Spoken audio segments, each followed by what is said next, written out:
Hello, it's Jennifer Harding Marlin. Today's video is going to talk about the timeline for doing citizenship by investment and factors which can cause a delay in the timeline. So one of the frequently asked questions we get asked all the time is how long does it take to get citizenship by investment? How long does it take to get the passport in my hand? And so the answer to this question is that it varies on a case-by-case basis.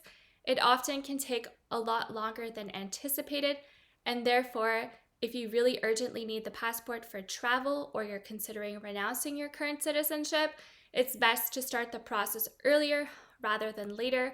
We often get people that contact us in September hoping to renounce their US citizenship by the end of the year, and it's cutting it very, very short. Oftentimes in December is the holidays and people are not working, and therefore there's no guarantee that you will get your passport by the end of the year to be able to renounce your US citizenship if you're someone from the US that's interested in renouncing your citizenship. So there's different factors that can cause delays in the citizenship by investment process. It can take time to get certain documents provided you need to renew your current passport from your home country, because you will need a passport, a valid passport, to be able to do citizenship by investment. If you need to order a birth certificate showing your parents' names on it, provided you don't have a birth certificate and you need to obtain one, this can take a while. Depending on what documents that are specific to your specific case, it can take time to get the documents. It can then take time to physically send the documents to the Caribbean, for example, if you're doing a Caribbean citizenship by investment program. And then it takes time to prepare a file to then be able to submit the file. And then it does take time for the citizenship by investment unit to review the file once the file has been submitted to them, and then it takes time to do the due diligence.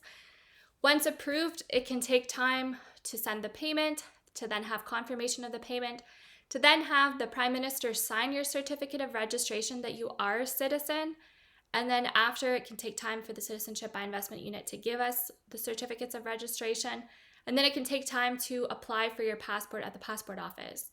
So all in all, it does take quite a bit of time. On average, is sometimes 6 months, give or take, for different citizenship by investment programs. We've had some people where it's taken 45 days, and we've had some people where it's taken up to a year. So it really does vary on a case-by-case basis. And so here are different factors that affect the timeline, that can affect the timeline. So one of them is incomplete documents, provided that you've provided some of the documents and they're missing documents like a police clearance certificate or some other form of document that's been requested, such as proof of funds. This can cause delays in the citizenship by investment process. Another factor that can cause delays is the number of dependents. Provided that you're from a large family, we've done some families where there are 12 people or 14 people in the application, it can cause delays because the Citizenship by Investment Unit will be required to do background checks on every single dependent in the file, provided you have minor children where the biological parent is not included in the application. Then it'll be really important for the unit to verify that the biological parent did in fact consent to the children getting citizenship. So this can cause delays, and anywhere where there's minor children involved, then there can be delays as they really need to ensure that the background checks are in fact adhered to. And then another factor which can cause delays in the due diligence process are companies that you own, jurisdictions where you operate in, and or where you live. So depending if you are in a high-risk jurisdiction or are operating a high-risk business that could potentially cause disrepute to the country where you're applying for citizenship by investment, then these could be factors that they consider. In the past, there have been certain programs that have offered accelerated processing for citizenship by investment for the due diligence process, whereby certain countries were excluded. For example, St. Kitts and Nevis, you could not do accelerated processing if you were someone from Nigeria, because Nigeria was viewed as high risk.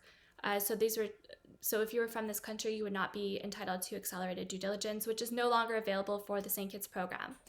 And then another factor to consider, which causes delays in the citizenship timeline, is increased number of applicants, particularly around the time period where you are submitting your application.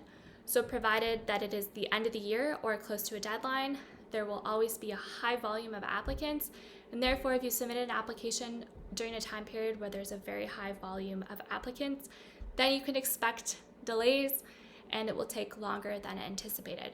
Some of the citizenship by investment programs, for example, St. Lucia, provided that they will surpass the 90-day business day processing time, they will issue a letter and or notification that it's taking longer to bring the file to conclusion. In such instances, if it's taking longer, it's not necessarily that your application will be rejected or that there's a problem with your application. It can be delayed for various reasons. Oftentimes we are not told of the reasons for the delay, but in all instances where we have received a delay letter, the client has been approved in the end. So these are just some of the factors which can cause the timeline to be prolonged. It varies from country to country and from different time periods which citizenship by investment program is the quickest and which is the slowest. And we've seen different countries be top of the list as the fastest one year, the slowest the next year, and vice versa. So it really is time sensitive. And so if you'd like to get more information about citizenship by investment or residency by investment, you can send me an email at jennifer@jhmarlin.com, and I'd be happy to provide you with more information about the different programs. We've helped people with Antigua and Barbuda, Dominica, Grenada, St. Lucia, St. Kitts and Nevis, Turkey, Malta citizenship by investment, in addition to other various residency by investment programs. All the best, and bye for now. Bye.